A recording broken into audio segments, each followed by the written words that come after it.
Hey everyone, and welcome back for another deep dive. Today we're looking ahead to the world of AI in 2025, but with a bit of a business lens this time, specifically how AI is going to transform the way companies operate. You know, maybe even impact your job or your company or Oh, something. yeah. It's going to be interesting for sure. And it's not just, robots taking over, although we'll probably touch on that a bit too.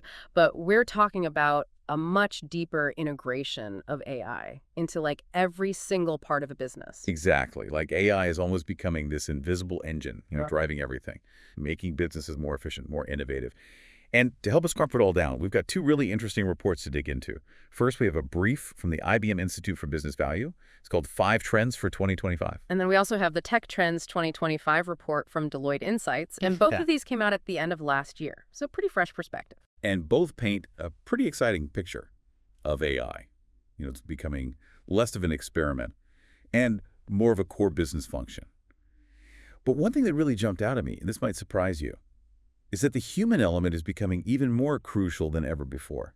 Yeah, that does seem a little counterintuitive at first, right? You'd think with all this automation, people would become less important. But it seems like AI is actually creating a whole bunch of new challenges, and those challenges require uniquely human skills. Okay, so let's unpack that a little. Huh. What is the magic formula for succeeding in this new AI-driven world? It's not just about having AI, it's about having the right people who can work with it effectively, manage it, collaborate with it. That's where this concept of agentic AI comes in. So basically, you've got these AI agents. They act like super smart assistants. They work in partnership with employees. So instead of picturing robots on an assembly line, we should be thinking more like having a super brilliant coworker Yeah. who can anticipate your needs and handle a ton of tasks in the background. That actually sounds kind of amazing. It does have the potential to be pretty transformative, and the numbers back it up too. A full 87% of executives surveyed by IBM believe that AI is going to augment jobs rather than replace them outright. Augment, not replace. That's an important distinction. But it still sounds like some pretty big changes are coming down the pipeline for all of us, right? Absolutely. This shift towards AI augmentation, it requires a massive reskilling effort. Employees need to learn how to manage these AI agents, and companies need to create entirely new structures to oversee all these increasingly autonomous systems. So it's almost like Yeah. imagine you're conducting an orchestra, but now some of your instruments are AI powered. They can play themselves. You still got all these talented musicians, but the conductor's role becomes even more complex. They have to coordinate both the human and the AI elements to create this, this harmonious performance. So that's a perfect analogy. It's about figuring out how to leverage the strengths of both humans and AI and finding the most effective ways for them to work together. And both reports really stress the fact that AI literacy is becoming a must-have skill in pretty much every role. Yeah. It sounds like AI proficiency is basically the new baseline for success. But, while everyone is rushing to adopt AI, there's this other challenge that's lurking in the shadows that a lot of companies are overlooking, and that's technical debt. Ah, yes, technical debt. It's like the hidden cost of rushing into things without proper planning. The IBM report uses a great analogy. Imagine you buy a brand new car, top of the line, all the bells and whistles. But the software inside is already outdated. Yeah, that's the worst. You're stuck with a shiny new thing that's already falling behind. But how does that relate to AI? Well, a lot of companies are realizing that they need a really robust IT infrastructure to support all the data and processing power that AI demands. And it's kind of a catch-22, because the IBM report found that 77% of executives feel this pressure to adopt AI quickly, to stay competitive, but only 25% believe that their current infrastructure can actually handle it. So it's a race against time. Companies have to modernize their systems Yeah. and build for scalability, Yeah. or they risk getting left behind. Exactly. It all comes down to strategic planning and having the foresight to build a strong foundation. That can support AI in the long run. And speaking of long-term planning, it's fascinating how this whole AI revolution is even influencing companies' location strategies. Location strategies. Now, that's not something I would have expected. Yeah, the Deloitte report actually points out that businesses are moving operations to areas with the best combination of AI talent supportive regulations and strong customer demand for AI-powered products and services. So AI is like reshaping the global business map. That's a pretty wild thought. It is, and it's happening fast. The report says that 93% 85% of executives expect AI to impact their location strategy by 2026. So much for the idea of, remote work making location irrelevant. Well, remote work is definitely still a factor, but having access to AI talent and resources is proving to be a really big draw for businesses. And of course, this global AI expansion, it comes with its own set of challenges, navigating all these different data privacy regulations, understanding cultural differences in AI adoption. It's a complex landscape. Speaking of challenges, let's talk about the elephant in the room, the financial side of this whole AI revolution. Right, because both reports highlight this tension. Companies need to invest in AI, but it's not always delivering a consistent return on investment just yet. It's a classic chicken and egg situation. Right. You need to invest to see results, but you need results to justify the investment. Exactly. And that's led to some tough decisions. The IBM report uses the term cannibalization to describe how companies are having to pull funds from other IT initiatives just to keep their AI projects afloat. So they're robbing Peter to pay Paul. But is that sustainable in the long run? Well, that's the million-dollar question. Speaking of millions of dollars, the IBM report actually predicts that 95% of executives believe that AI will be at least partially self-funded by 2026. That's an interesting prediction, and how do they see that happening? By focusing on areas with the highest potential for quick wins and the lowest risk. Think optimizing HR, finance, and customer service functions. These are areas where AI can demonstrate its value relatively quickly, and that paves the way for further investment. So instead of spreading themselves too thin, companies are being more strategic with their AI investments to maximize the impact. Exactly. But, even with all this talk about efficiency and optimization, there seems to be this disconnect between AI innovation and actually adapting business models to capitalize on it. Yes, that's a crucial point that both reports bring up. You've got all this incredible innovation happening, but a lot of businesses are struggling to adapt their existing business models to really harness the power of AI. It's like having a state-of-the-art kitchen, full of amazing gadgets, but you're still making the same old recipes. Precisely. You're not fully taking advantage of all the possibilities. And this disconnect is creating a real challenge for CEOs. The IBM report says that CEOs rank AI-powered product and service innovation as their top priority, but they also see business model innovation as their biggest challenge. So they know they need to change. They know AI is the key, but they're not quite sure how to connect the dots. It's a classic case of the old ways of doing things holding back progress, and to really illustrate how AI is changing the game, the reports have some really compelling examples. Okay, give me an example. Yeah. Paint me a picture of how this is actually playing out in the real world. Well, one of the most significant shifts is happening in the realm of customer experience. AI is totally transforming customer expectations for personalized experiences. Oh yeah, I've definitely noticed that. It feels like every website, every app knows exactly what I'm interested in these days. It's a little creepy, but also kind of cool. Yeah, that creepiness is definitely something companies need to be very mindful of. Data privacy and ethical AI use are super important considerations. But you're right, it is pretty cool when it's done well. And this level of personalization just wouldn't be possible without AI. So how can businesses adapt their models to take advantage of this AI-powered personalization? What's the secret sauce? The Deloitte report really emphasizes the need for businesses to embrace what they call open business models and ecosystem partnerships. Okay, open business models, ecosystem partnerships. It all sounds a bit buzzwordy. Can you break that down for me? Sure. Think about how a company like Uber operates. They don't own any cars. They just connect riders with drivers through their platform. Right. That's an example of an open business model. Now imagine Uber partnering with an AI company to personalize ride recommendations based on your past preferences and real-time traffic data. That's an ecosystem partnership leveraging AI. Okay, I see. So it's about moving away from that traditional walled garden approach to business and embracing a more collaborative, interconnected model. Exactly. And that shift requires a different mindset. It's about recognizing that you don't have to do everything in-house. You can leverage the expertise and resources of others to create a much more powerful and adaptable business model. It's like assembling a team of superheroes, each with their own unique superpowers, all working together to save the day. I love that analogy. And this collaborative approach, it allows businesses to tap into a much wider pool of talent, technology, and resources. And ultimately, it accelerates innovation and creates more value for the customer. Exactly. It's a win-win for everyone involved. But let's be real. Not every company is going to be thrilled about sharing their secrets or collaborating with potential competitors. You're right. There's definitely a mindset shift that needs to happen. But the companies that are willing to embrace this open approach are going to be the ones that thrive in the age of AI. They'll be the ones who can adapt quickly to changing market conditions, deliver truly personalized experiences, and stay ahead of the innovation curve. Absolutely. It's about letting go of that old go-it-alone mentality and embracing a more collaborative, interconnected approach to business. That's a pretty big change for a lot of companies. It is a big change, but it's also a necessary one. The future of business is about harnessing the power of AI, and that requires a fundamental shift in how we think about collaboration, innovation, and customer value. We've talked a lot about these big picture trends, the challenges and the opportunities, but let's zoom in for a second and talk about what this all means for individual employees. What kind of skills are going to be most valuable in this AI-powered world? That's a great question, and one that both reports really dive into. First and foremost, AI literacy is no longer optional. Everyone needs to have at least a basic understanding of how AI works, its capabilities, and its limitations. It's like being able to read and write in the digital age. It's a fundamental skill you need to navigate this new world. Exactly. And beyond that, critical thinking skills are going to be even more important than ever.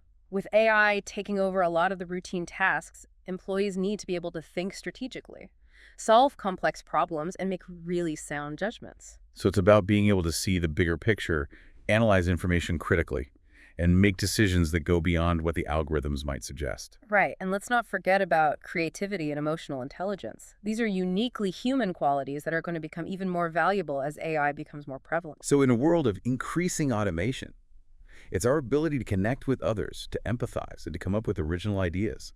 That will really set us apart.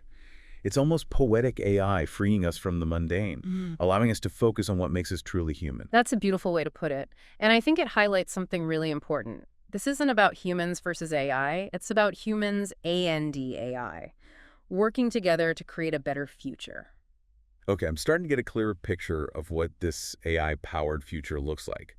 But I do have to ask, what about the potential downsides? The job displacement, the possibility of AI becoming too powerful. Those concerns are kind of hard to ignore. You're absolutely right to raise those concerns. Those are serious issues that need to be addressed thoughtfully and proactively. And the good news is that both reports acknowledge those risks and offer some potential solutions. So it's not just blind optimism, there's a sense of responsibility too. Exactly. For example, when it comes to job displacement, the focus is on reskilling and upskilling the workforce, equipping people with the skills they need to thrive in this new environment. We talked about AI literacy, but what other skills are going to be in high demand? We're seeing a growing need for data scientists, AI engineers, and Yeah. people who can ensure that AI is being developed and used responsibly.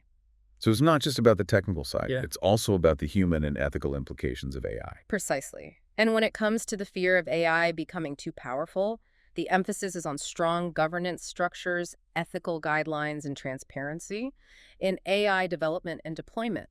So it's about making sure AI is used for good, that it benefits society as a whole, and that we have safeguards in place to prevent any unintended consequences. And this is where the role of government and regulation becomes really crucial. We're already seeing a push for clearer AI regulations, particularly in areas like data privacy. That's reassuring.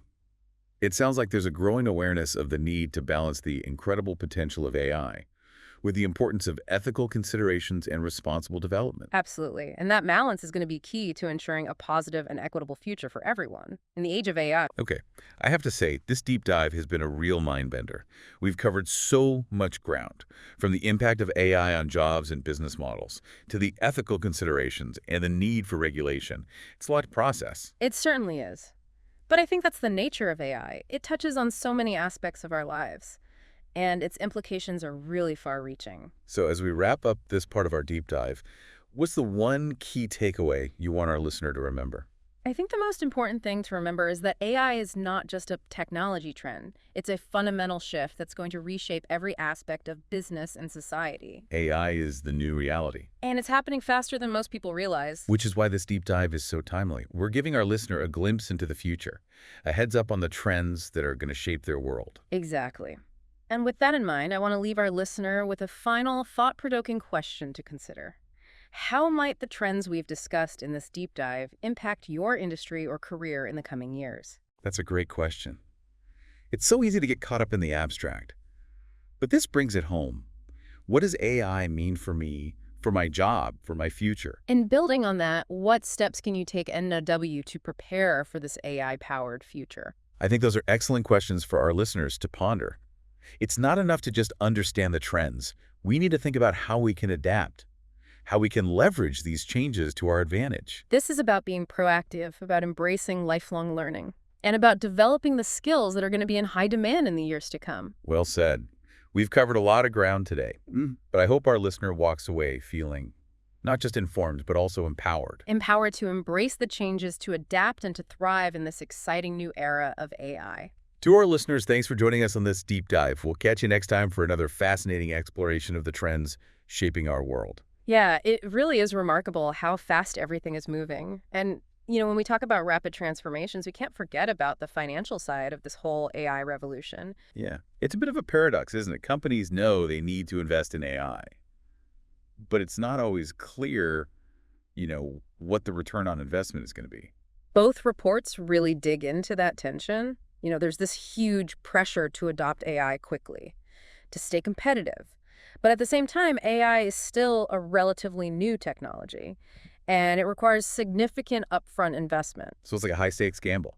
You're Yeah. betting on the future, hoping AI will eventually pay off. And that uncertainty, it's led to some interesting financial strategies. The IBM report actually uses the term cannibalization to describe how companies are pulling funds from other IT projects just to support their AI initiatives. So they're basically robbing Peter to pay Paul.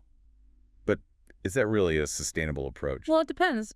It depends on how strategic those investments are. If companies are just throwing money at AI without a clear plan, then yeah, that cannibalization could become a big problem. It's like that old saying, if you fail to plan, you plan to fail. Exactly.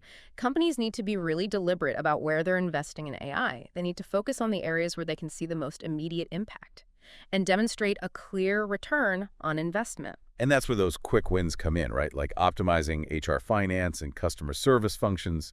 Those are areas where AI can really make a difference right out of the gate. Absolutely. Those early successes can then help build momentum and justify further investment in AI.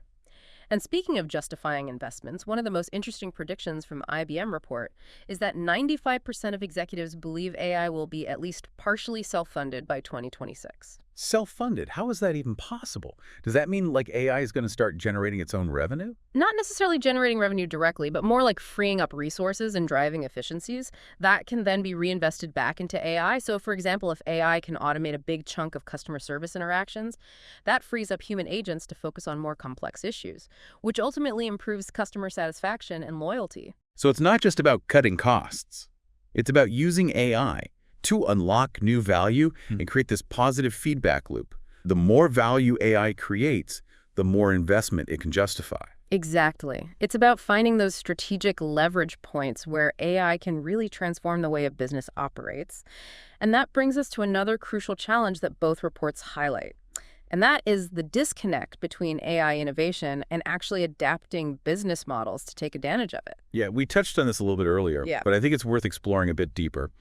It's like having all the ingredients for a gourmet meal, but not knowing how to put them all together. Exactly. You've got all these amazing AI capabilities, but you're still operating within the confines of an outdated business model. So how do companies bridge that gap? How do they transform their business models to really capitalize on the power of AI? Well, the Deloitte report offers some pretty interesting insights on this. They emphasize the importance of embracing what they call open business models and ecosystem partnerships. Okay, those terms sound a little bit like, corporate jargon to me. Can you break them down a bit? Sure. Think about a company like Airbnb. They don't actually own any properties, right? No, they just connect travelers with people who have rooms or homes to rent. Exactly. That's a perfect example of an open business model. They've created a platform that facilitates connections and transactions between different parties. Now imagine Airbnb partnering with an AI company to personalize those recommendations, based on your travel history, your preferences, even your social media activity. That's an ecosystem partnership leveraging AI. Okay, I'm starting to see the picture now. Yeah. So it's about moving away from that traditional, walled garden approach to business and embracing a more collaborative and interconnected model. Right. And that shift requires a different kind of mindset. It's about recognizing that you don't have to do everything yourself. You can leverage the expertise and resources of other companies to create a much more powerful and adaptable business model. It's like building a dream team.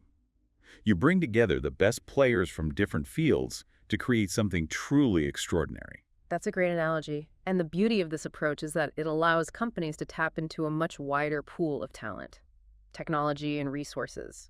But let's be realistic. Not every company is going to be comfortable with this kind of open collaboration. There's always that fear, of giving away too much or losing control. You're absolutely right. It does require a certain level of trust and a willingness to embrace a new way of working.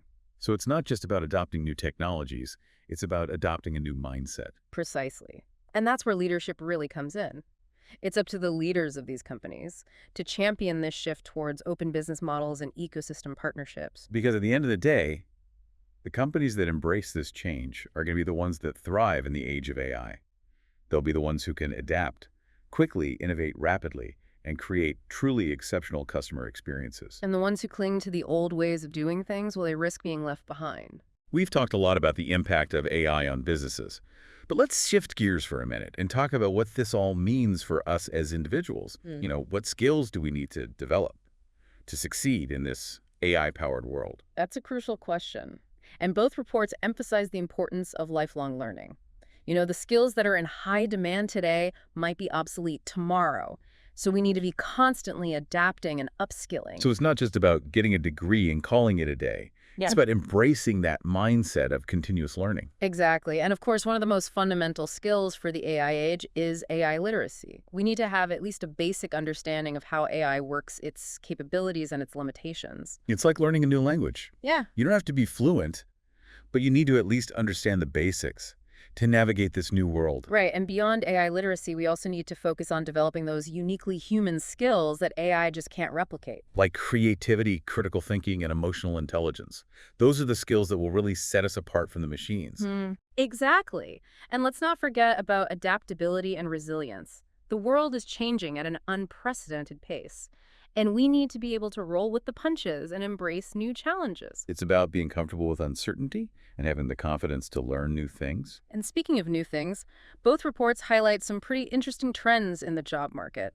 We're seeing a huge surge in demand for data scientists, AI engineers, and people with expertise in ethics and responsible AI development. So it's not just about the technical skills. It's also about making sure that AI is developed and used ethically. Absolutely. We need people who can ask the tough questions and ensure that AI is aligned with human values. It's about striking that balance between technological advancement and human well-being. And speaking of balance, one of the key things that emerges from both reports is the importance of finding that balance between optimism and caution when it comes to AI. It's easy to get caught up in the hype, but we also need to be aware of the potential risks. Exactly. We need to be really thoughtful about how we develop and deploy AI, making sure that it benefits society as a whole and doesn't exacerbate any existing inequalities. So it's not just about building cool new technologies. Right. It's about building a better future for everyone. And that requires us to be both innovative and responsible. Well said. This deep dive has been incredibly insightful. We've covered a lot of ground, but I feel like we've only just scratched the surface. There's always more to learn. But I think we've laid a really strong foundation for understanding the key trends and challenges that are going to shape the world of AI in 2025 and beyond. And most importantly, we've given our listeners some food for thought about how they can prepare for this AI-powered future. But before we wrap up, I have one more question for you. I'm all ears. Given everything we've discussed, what do you think is the biggest misconception people have about AI? What's the one thing you wish everyone understood about this technology? That's a great question.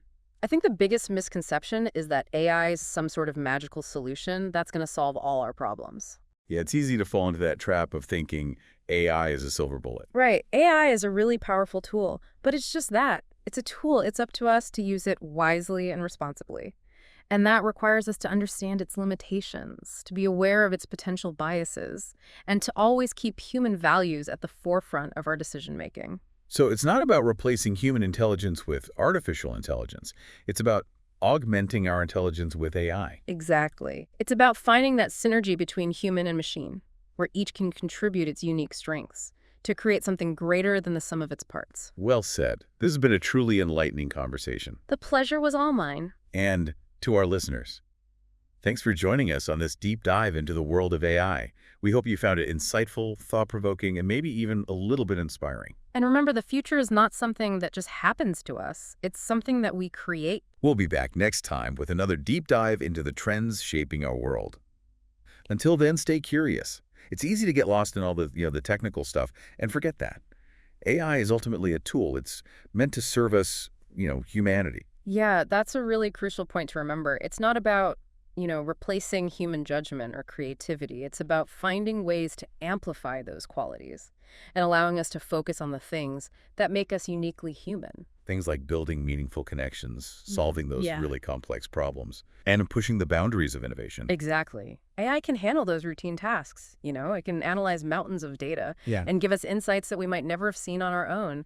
But it's still up to us to interpret those insights, make those critical decisions, and guide the development of AI in a direction that actually benefits society as a whole. It really is a partnership, isn't it? A collaboration between human ingenuity and artificial intelligence. And I think that's what makes this whole era so exciting. We're on the verge of this technological revolution that has the potential to transform our world, but it's up to us to make sure the transformation is a positive one.